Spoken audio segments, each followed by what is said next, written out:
आज की इस क्लास में हम लोग बात करने जा रहे हैं करिकुलम एंड इंस्ट्रक्शन के बारे में। तो आरआरबी पीजीटी टीजीटी परीक्षा के लिए जिसका नोटिफिकेशन निकल भी चुका, फॉर्म भर चुका है, अब एडमिट कार्ड का इंतज़ार हो रहा है उसका, और एडमिट कार्ड भी आ ही जाएगा कुछ दिनों में। तो उसका जो 50 मार्क्स का जो एग्ज़ाम होता है प्रोफेशनल एबिलिटी, उस पर हम लोग चर्चा कर रहे हैं। और प्रोफेशनल एबिलिटी आप समझ सकते हैं कि 100 मार्क्स के एग्ज़ाम में 50 मार्क्स का जो एग्ज़ाम है वो कितना मायने रखता है। मतलब कि आपका 50% क्वेश्चन जो है आपका इसी से आना है।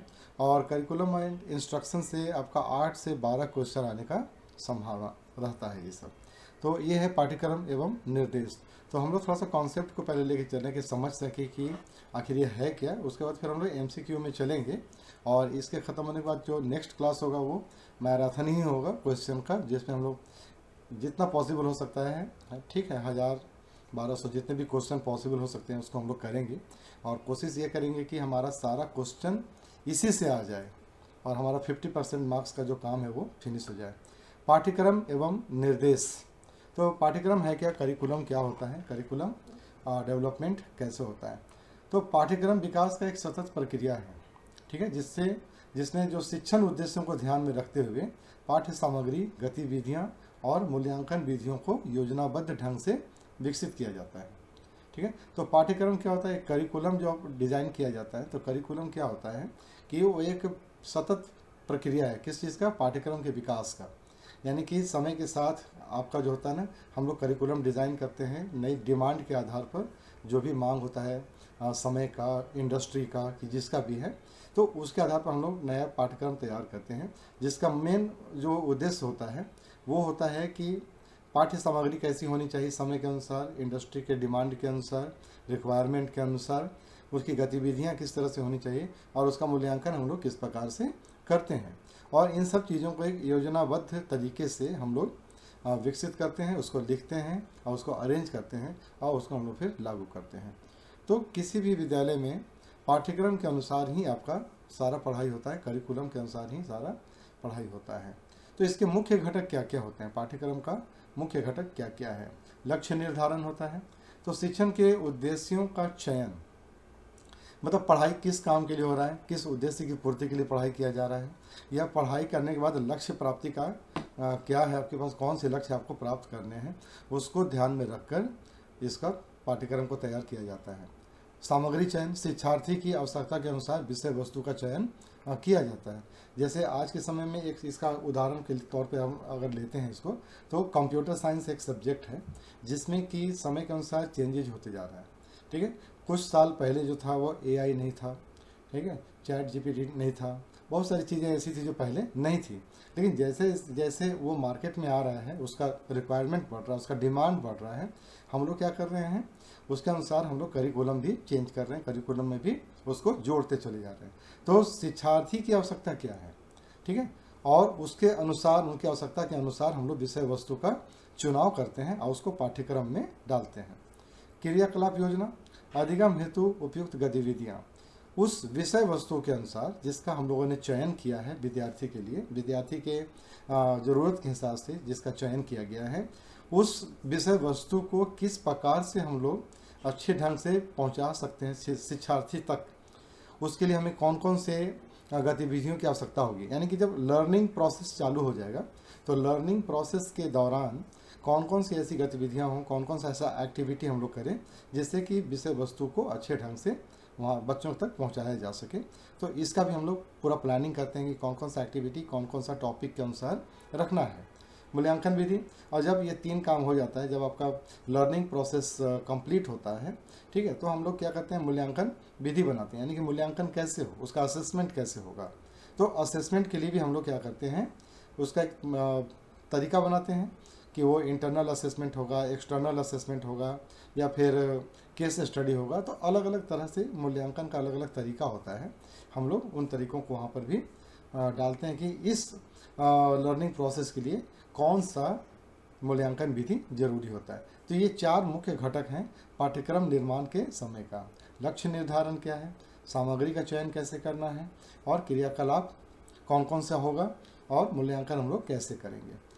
महत्वपूर्ण सिद्धांत क्या है इसका, बालक केंद्रितता, चाइल्ड सेंटर्डनेस होता है यहाँ पर, और गतिविधि आधारित शिक्षण, एक्टिविटी बेस्ड लर्निंग, अनुभवात्मक अधिगम यानी कि एक्सपीरियंशियल लर्निंग।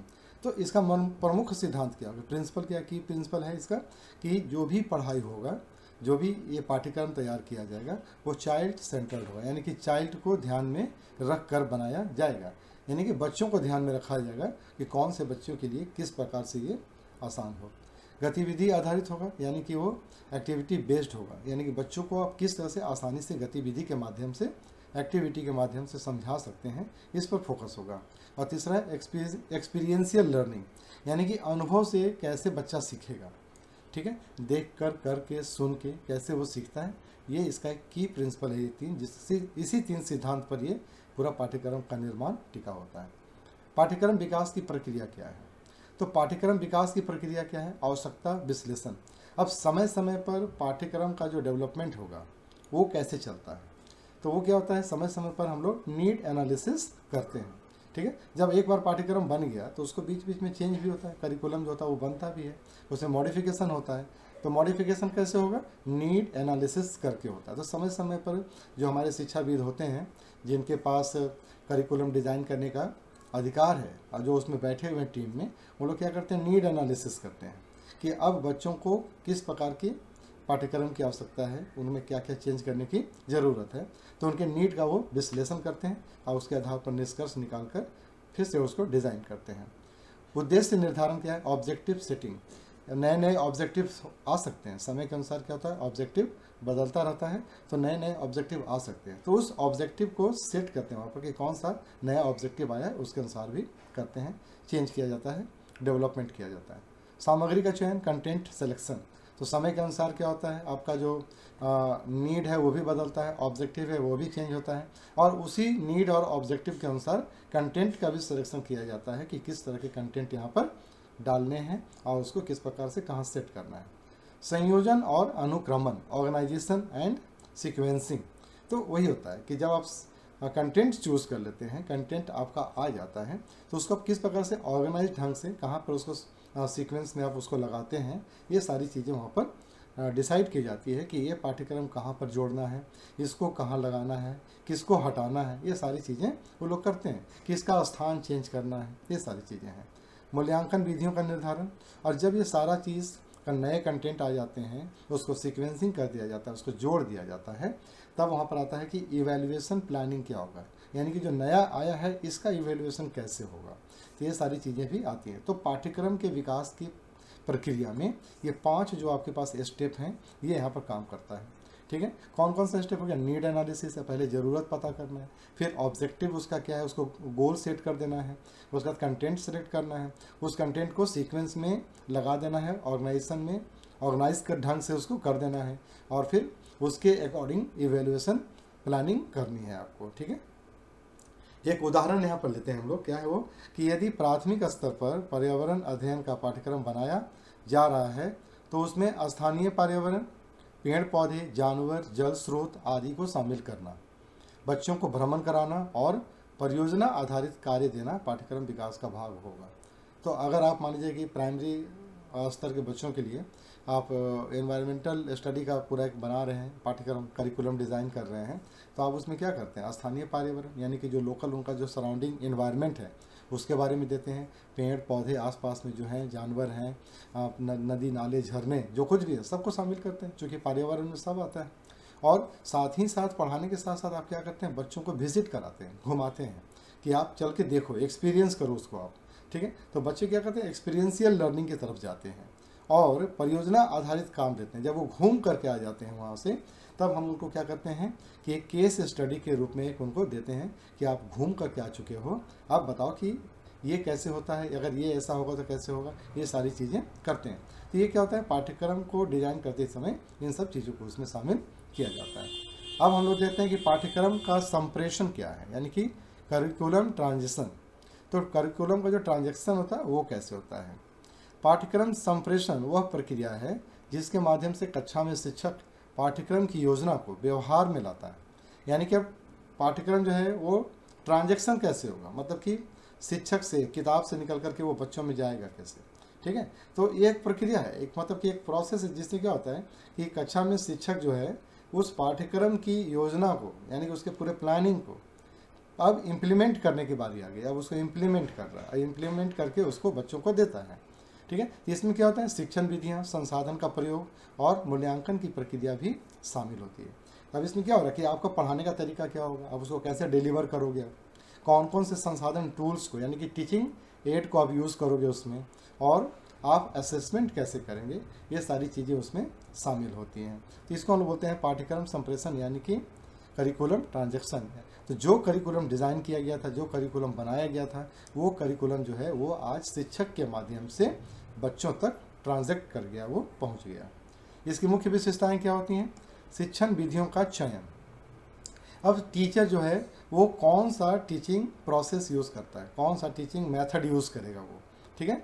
तो व्याख्यान, लेक्चर दे सकता है, वो डिस्कस करा सकता है, ग्रुप डिस्कशन करा सकता है, और एक्टिविटी के माध्यम से भी वो करिकुलम को बच्चों तक पहुंचा सकता है।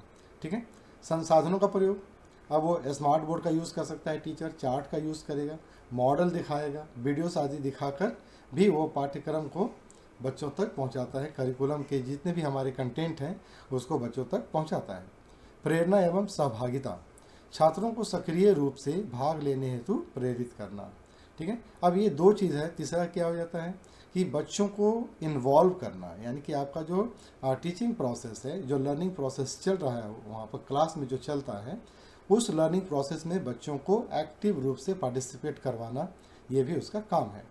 सतत मूल्यांकन, कंटिन्यूअस एवेल्युएशन। ठीक है। तो छात्रों की प्रगति का लगातार मूल्यांकन करना चाहिए। तो जब भी बच्चे क्लास में होते हैं और टीचर जब पढ़ा रहा होता है तो मूल्यांकन का काम भी उसी समय चालू हो जाता है। ठीक है। तो जब आप करिकुलम के कंटेंट को डिलीवर कर रहे होते हैं बच्चों के साथ में या बच्चों को, उसी समय शिक्षक जो है वो मूल्यांकन का कार्य भी कर रहा होता है। तो ये मूल्यांकन का कार्य कैसे होता है, वो होता है उनकी आंखों के द्वारा। वो देखता है, हर एक बच्चे की गतिविधियों को देखता है, कौन बच्चा क्या कर रहा है, वो किस प्रकार से लर्निंग प्रोसेस में इन्वॉल्व है, वो किस प्रकार से कंटेंट को ग्रास्प कर रहा है, एक्सेप्ट कर रहा है। ये सारी चीज़ें भी असेसमेंट का पार्ट होता है।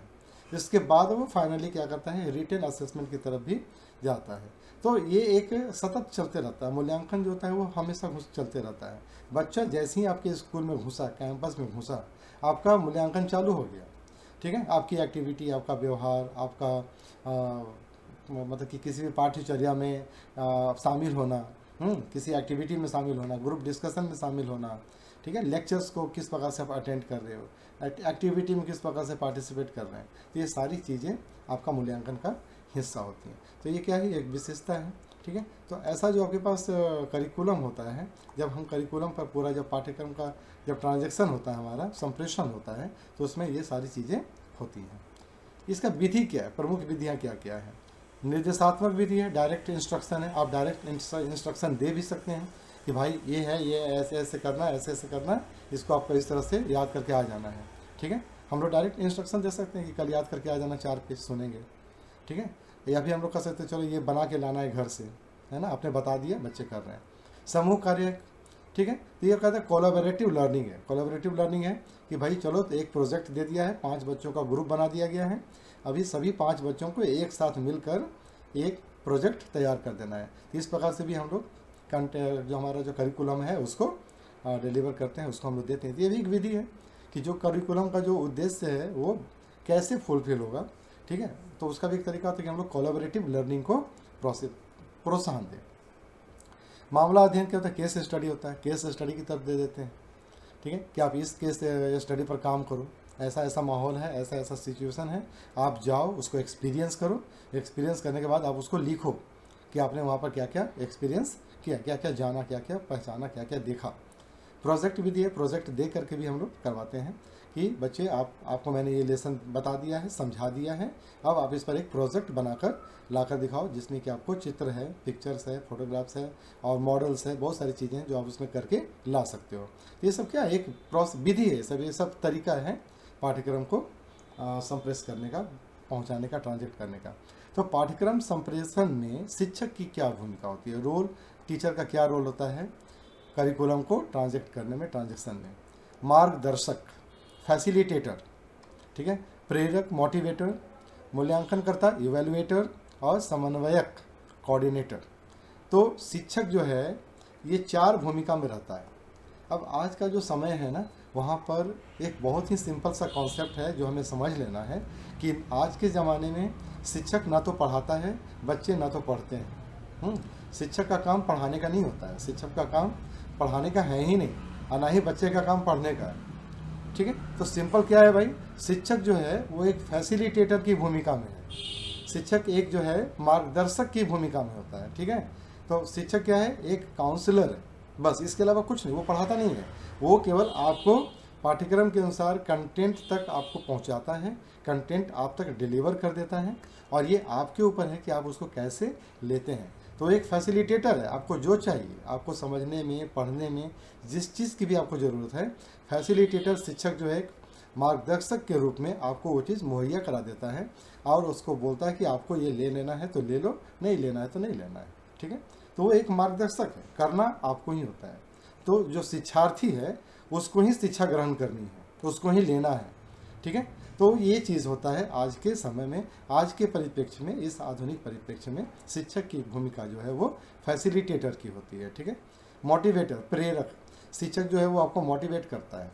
अगर आपको किसी बच्चे को किसी चीज़ से डर लग रहा है, वो पढ़ नहीं पा रहा है, समझ नहीं पा रहा है, तो शिक्षक क्या करता है, उसको मोटिवेट करता है, उसको प्रेरक के रूप में उसको प्रेरित करता है कि तुम अब आ जाओ, तुम कर सकते हो, है ना, यू कैन डू इट। ठीक है, किस प्रकार से, जैसे रेस में बच्चा जो होता है ना पीछे रहता है, तो कैसे रेस के ग्राउंड के बाहर के लोग उसको प्रेरित करते हैं, मोटिवेट करते हैं, दौड़ जाओ, हो जाएगा हो जाएगा हो जाएगा, बस पहुंच गए।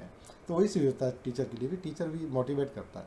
तो ये शिक्षक की भूमिका है पाठ्यक्रम को संप्रेषित करने में। मूल्यांकन करता है, इवैल्यूएटर है टीचर एक इवैल्यूएटर के रूप में काम करता है, देखता है कि बच्चे जो है वो समझ पा रहे हैं या नहीं समझ पा रहे हैं, कहाँ उनको दिक्कत हो रहा है, क्या दिक्कत हो रहा है, किस तरह का दिक्कत हो रहा है। ठीक है, उसके अनुसार वो अपना थ्योरी को चेंज करते हैं, अपने प्रोसेस को चेंज करते हैं, और डिलीवर करने के तरीके को भी बदल देते हैं। तो ये एक मूल्यांकनकर्ता के रूप में शिक्षक का काम होता है।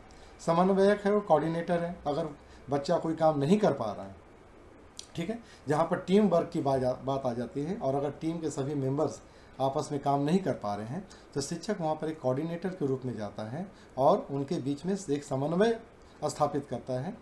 ठीक है, कोऑर्डिनेशन का काम करता है वो, और उनको कोऑर्डिनेट करके उस काम को पूरा करवाने में उनको सहायता करता है। तो आज के समय में शिक्षक का जो मेन रोल है वो एक फैसिलिटेटर के रूप में है।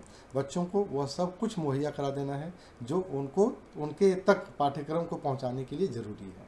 ठीक है, एक उदाहरण यहाँ पर हम लोग ले लेते हैं कि यदि कक्षा 5 में जल संरक्षण का पाठ पढ़ाया जा रहा है, तो शिक्षक पहले क्या करता है, वीडियो दिखाता है, फिर बच्चों से जल संरक्षण के तरीके के बारे में पूछता है, तो वीडियो आपने दिखा दिया, वीडियो में हर वो चीज़ दिखाया जा रहा है जो शिक्षक पूछता है। फिर तो बच्चे जो वीडियो देख रहे हैं, शिक्षक फिर बच्चों से पूछता है कि जल संरक्षण का तरीका क्या क्या है। अब उन्हें एक पोस्टर बनाने को कहता है, ठीक है, कि आपने वीडियो देख लिया, जल संरक्षण का तरीका क्या है, अब आप उसको पोस्टर के माध्यम से बना करके मुझे दिखाओ।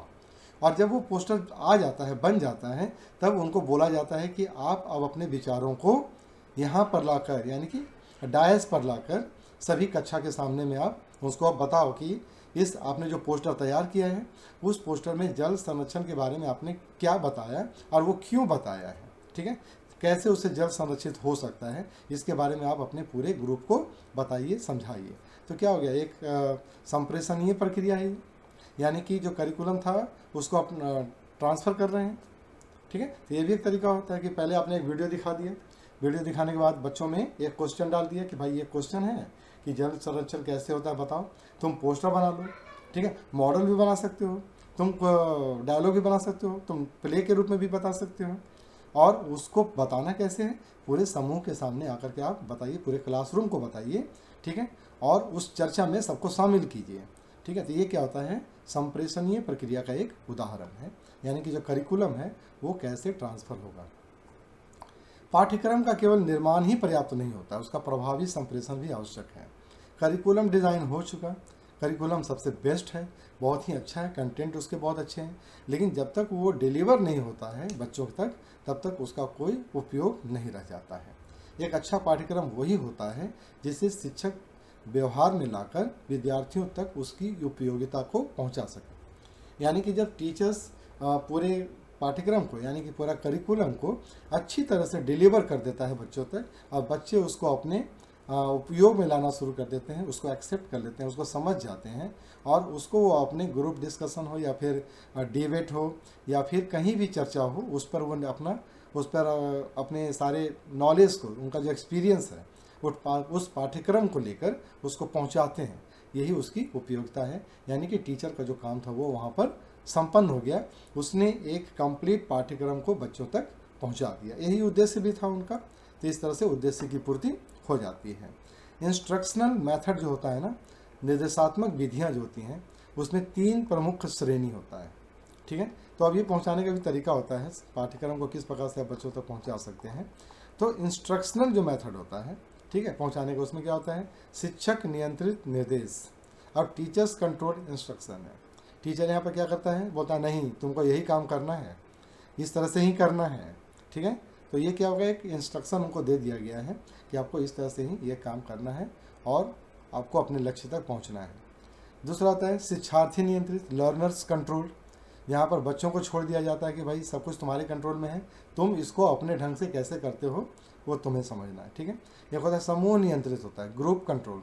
यहाँ पर छोटे छोटे ग्रुप बना करके उनको दे दिया जाता है कि आप इस टॉपिक पर, इस कंटेंट पर आपको काम करना है, कैसे करना है ये आप अपना तय करो। तो ये 3 प्रमुख श्रेणी है निर्देशात्मक विधि का, जिसमें कि एक होता है टीचर्स कंट्रोल, दूसरा होता है लर्नर्स कंट्रोल और तीसरा होता है ग्रुप कंट्रोल। ठीक है, अब आता है कि इंस्ट्रक्शनल मेथड जो होता है ना, उसको एक एक करके देख लेते हैं हम लोग कि शिक्षक नियंत्रित निर्देश क्या है और इसके क्या क्या मुख्य विशेषताएं हैं। तो शिक्षक नियंत्रित निर्देश में शिक्षक कक्षा की सभी गतिविधियों को नियंत्रित करता है, मतलब वो मेन लीडर होता है, वही आपका मेन होता है, केंद्र में होता है। ठीक है, और निर्णय जैसे कि सामग्री का चयन क्या क्या आपको लेना है, कैसे कैसे आपको करना है, और इवेल्यूएशन कैसे हम करेंगे उसको वो बता देता है, सबको समझा देता है और बोलता है कि आप अपना काम करो। तो इसमें क्या होता है कि शिक्षक द्वारा पाठ का प्रस्तुतिकरण हो गया, शिक्षक जो है अपना वो चैप्टर जो है वो डिलीवर कर दिया है, उसको अपना जिस तरह से करना था व्याख्यान दे दिया, लेक्चर शैली से सबको बता दिया, और छात्र अधिकतर वहाँ पर श्रोता की भूमिका में होते हैं, वो सुनते हैं वहाँ पर, और उसके बाद क्या करता है शिक्षक जो है एक्टिविटी दे दिया, उसका फिर मूल्यांकन वहाँ पर वो कर लेता है। यहाँ पे टीचर यहाँ पर इम्पॉर्टेंट होता है। ठीक है, तो जो टीचर कंट्रोल होता है वहाँ पर टीचर इम्पॉर्टेंट है। जैसे कि उदाहरण है कि एक विज्ञान शिक्षक विद्युत चुंबकीय तरंगों का व्याख्यान दे रहा है और छात्र उसको केवल सुनकर उसका नोट्स बना रहे हैं। ठीक है, तो इसकी उपयोगिता कहाँ होती है, जो प्रारंभिक जो शिक्षा होती है ना, क्लास 1 KG इस सब का, वहाँ पर ये काम आता है। वहाँ पर मैडम हो, टीचर हो, जो भी हैं, वो क्या करते हैं, अपना इंस्ट्रक्शन देती हैं, गाइडलाइन देती हैं, बच्चों को करवाती हैं, बच्चे उसको फॉलो करते हैं। कठिन अवधारणाओं की व्याख्या की जाती है वहाँ पर, और समय सीमा में पाठ को समाप्त करना रहता है। ठीक है, दूसरा जो आता है हमारे पास है शिक्षार्थी नियंत्रित, यानी कि लर्नर्स कंट्रोल इंस्ट्रक्शन। तो जो लर्नर कंट्रोल इंस्ट्रक्शन है उसमें बच्चे सेंटर में होते हैं, यानी कि बच्चे जो होते हैं ना पाठ्यक्रम यानी कि लर्निंग प्रोसेस में मेन सेंटर में होते हैं, वो उनके चारों तरफ पूरा प्रोसेस घूमता है। ठीक है, तो इसमें क्या होता है, बच्चे जो हैं स्वयं सीखने के लिए उत्तरदायी बन जाते हैं, उनको खुद सीखना है, वो अपनी गतिविधि से अपना संसाधन खुद चुनते हैं, अपना लर्निंग प्रोसेस खुद बनाते हैं और उसको वो वहाँ पर करते भी हैं। शिक्षक क्या होता है, शिक्षक का रोल केवल फैसिलिटेटर का होता है, एक मार्गदर्शक के रूप में वो केवल घूम घूम कर देखता है कि कौन बच्चे क्या कर रहे हैं, किनको किस चीज़ की ज़रूरत है। ठीक है, इसका मुख्य उद्देश्य क्या होता है, आत्मनिर्देशित अधिगम, यानी कि बच्चों में एक हो कि आप सेल्फ गाइडेड हो, आप खुद से प्रेरित हो कि हमें ये काम कर लेना है। लचीलापन और स्वतंत्रता है, यहाँ पर बच्चों को आज़ादी दे दी जाती है कि आप बिल्कुल फ्री हो, कोई भी माध्यम चूज़ कर सकते हो, कोई भी तरीका चूज़ कर सकते हो, अपना लर्निंग प्रोसेस पूरा करो। और स्व मूल्यांकन की सुविधा होती है, आप जो कर रहे हो सही कर रहे हो, आपने जो किया वो सही है कि नहीं है। ठीक है, आप खुद से इसका सेल्फ असेसमेंट आप इसमें कर सकते हैं।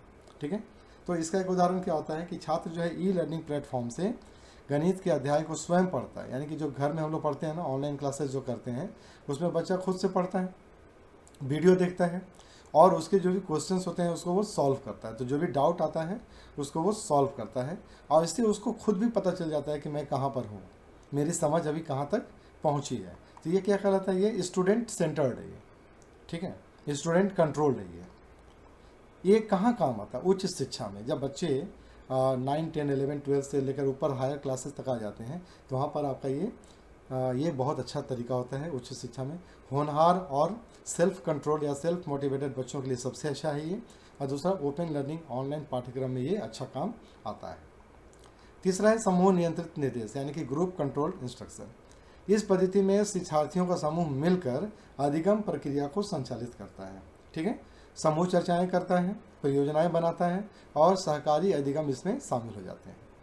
मुख्य विशेषताएं क्या है? सहयोगात्मक अधिगम, एक दूसरे का हेल्प करते हैं, इसमें सहयोग करते हैं। इससे क्या होता है कि सामाजिक कौशल का विकास होता है। बच्चे में समाज में किस तरह से रहा जाता है, एक दूसरे का सहयोग करके, हेल्प करके, उसके बारे में बच्चे सीखते हैं, स्वार्थ से बाहर निकलते हैं, विचारों का आदान प्रदान करते हैं।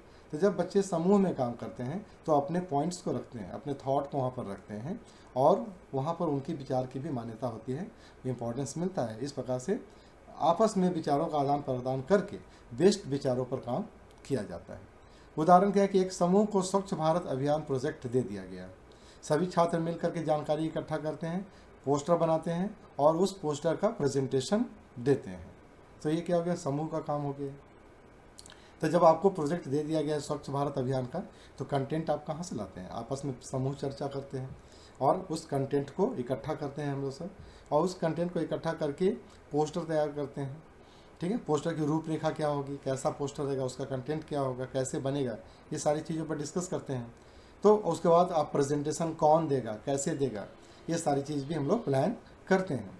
इससे बेनिफिट क्या होता है? सामाजिक विज्ञान भाषा विषय जो सब्जेक्ट है उसको हम लोग ग्रुप प्रोजेक्ट के रूप में, यानी कि एक केस स्टडी के रूप में भी, प्रोजेक्ट के रूप में भी अच्छे तरह से सिखाया जा सकता है। मूल्य शिक्षण होता है, वैल्यू भी यहाँ पर आप लर्न करते हैं। जब आप ग्रुप में काम करते हैं, समाज में काम करते हैं, तो आपको वैल्यू, मूल्यों के बारे में भी आपको शिक्षा मिलती है। नेतृत्व और सहयोग कौशल में भी विकास आपका होता है। एक्सक्यूज मी, आप जो है यहाँ पर लीडरशिप क्वालिटी भी आपके अंदर में डेवलप होती है।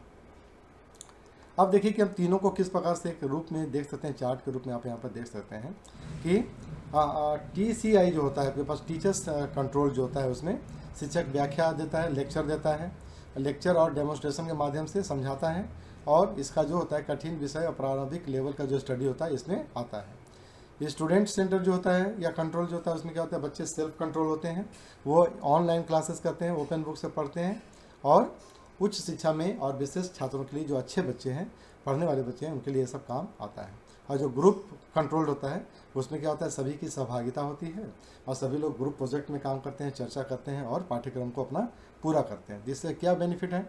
और आपके पास टीम यानी कि लीडरशिप क्वालिटी का डेवलपमेंट होता है और आप जो है एक प्रकार से मॉरल वैल्यूज़ भी सीखते हैं। अब हम लोग बात करते हैं स्किल्स एंड कॉम्पिटेंसीज के बारे में। ठीक है, स्किल मतलब कौशल और कॉम्पिटेंसीज मतलब दक्षताएं। तो ये स्किल अलग चीज़ होता है और दक्षता अलग चीज़ होता है। तो कौशल और दक्षता वो क्षमता होती है जो एक शिक्षक को प्रभावी शिक्षण के लिए आवश्यक होती है। इसमें संप्रेषण, नेतृत्व, योजना, मूल्यांकन आदि शामिल है। तो प्रमुख शिक्षण कौशल क्या क्या है? संचार कौशल, विचारों को स्पष्ट रूप से व्यक्त करने की क्षमता होनी चाहिए। ऑनलाइन क्लासेस चल रहा है, टीचर्स पढ़ाते हैं, उसमें आप अपने विचारों को कंटेंट का जो आत्मा है, जो उसका सोल है, उसको आप किस प्रकार से स्पष्ट रूप से डिलीवर करते हैं बच्चों तक, ये क्या होता है? संचार कौशल कहलाता है।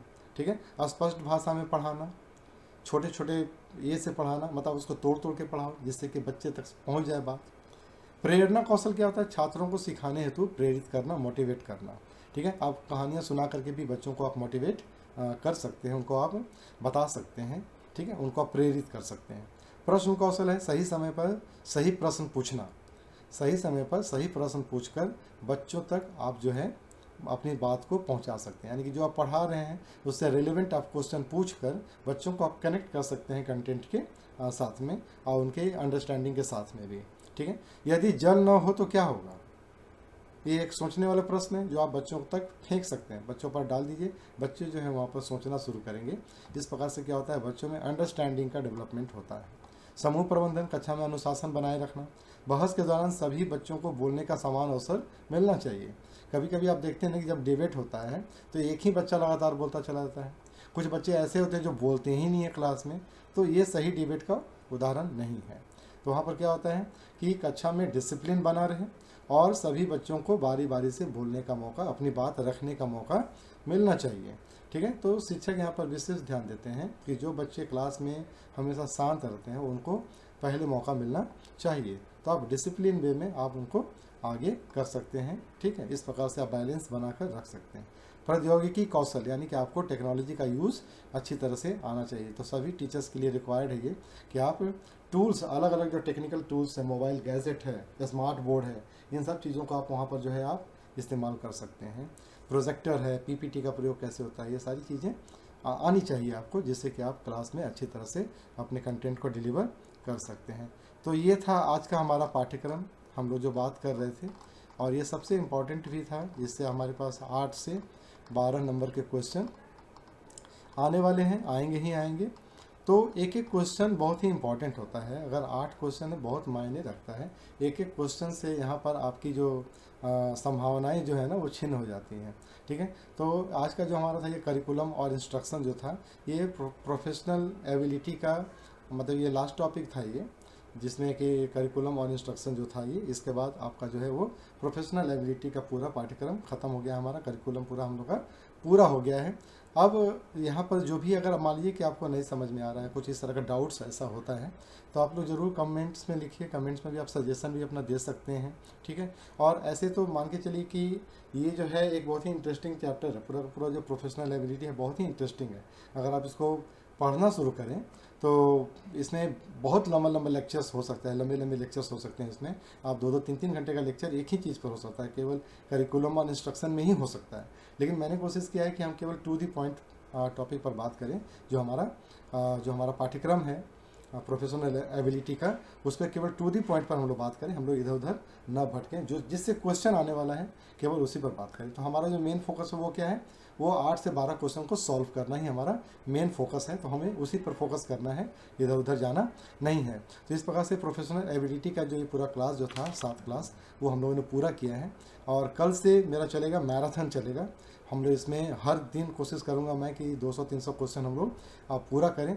कोई मतलब कि डाउट ही नहीं है कि आप 50 में से 50 क्वेश्चन आपका नहीं पूरा होगा। क्वेश्चन आएगा कहाँ से, क्वेश्चन इसी में से आना है और कहीं से नहीं आएगा। 100% क्या, आप 400% श्योर कर लो कि क्वेश्चन बस यहीं से आएगा, इसके बाहर से नहीं आने वाला है। तो अगर हम लोग 400-500 क्वेश्चन डेली कर रहे हैं तो कोई डाउट नहीं है कि 50 नंबर तो हमारा क्लियर है ही। तो इस तरह से हम लोग को चलना है और एक पॉजिटिव थॉट लेकर चलना है कि बस हमें ये काम कर लेना है तो कर लेना है। और 100 में अगर आप 100 ला रहे हैं तभी आप मतलब कि हमें हमारा जो पहुंच होता है ना वो 100 में 100 तक ही पहुंचना चाहिए। ठीक है, आगे उस बात की जो है संभावनाएं तो अलग चीज़ होता है। तो ये सारी चीज़ें थी और मुझे पूरा यकीन है कि जो हम लोगों ने क्लास शुरू किया, ये पूरा का पूरा जो आपका जो करिकुलम जो था, उसका जो सिलेबस जो था, जिस प्रकार से उसने बनाया था और जो चाहिए उनको, वो हम लोगों ने पूरा कर लिया है यहाँ पर। और कल से हम लोग मैराथन शुरू करेंगे क्वेश्चंस का। केवल ऑब्जेक्टिव एमसीक्यू रहेगा और ये सारे लेक्चर्स से रहेगा ये। और कोशिश करेंगे कि मैक्सिमम हम लोग उसको टच करें और हम लोग इसको मतलब कहीं डाउट नहीं होना चाहिए, आपका मार्क्स अच्छा आना चाहिए। यही हमारा मेन ऑब्जेक्टिव है और हम लोग चाहते हैं कि हम उस ऑब्जेक्टिव तक आपको पहुँचा दें। तो आज के लिए बस इतना ही है। आप लोग जितने भी हमारे जो नए जो दर्शक हैं, जो हमारे छात्र हैं, स्टूडेंट्स हैं, जो जुड़ रहे हैं इससे, अगर अच्छा लग रहा है तो आप लोग बिल्कुल इसको कंटिन्यू कीजिए और चैनल को लाइक कर लीजिए, सब्सक्राइब कर लीजिए। और आप भी एक मोटिवेटर के रूप में काम कर सकते हैं। ठीक है, आप मोटिवेट कर सकते हैं मुझे और आगे अच्छे अच्छे कंटेंट्स बनाने के लिए, डिज़ाइन करने के लिए, आप तक पहुँचाने के लिए। तो तब तक के लिए हम लोग गुड बाय। और फिर हम लोग मिलेंगे अपने अच्छे क्लास में, अगले क्लास में। और वो क्लास रहेगा हम लोगों का पूरा मैराथन रेस रहेगा वो।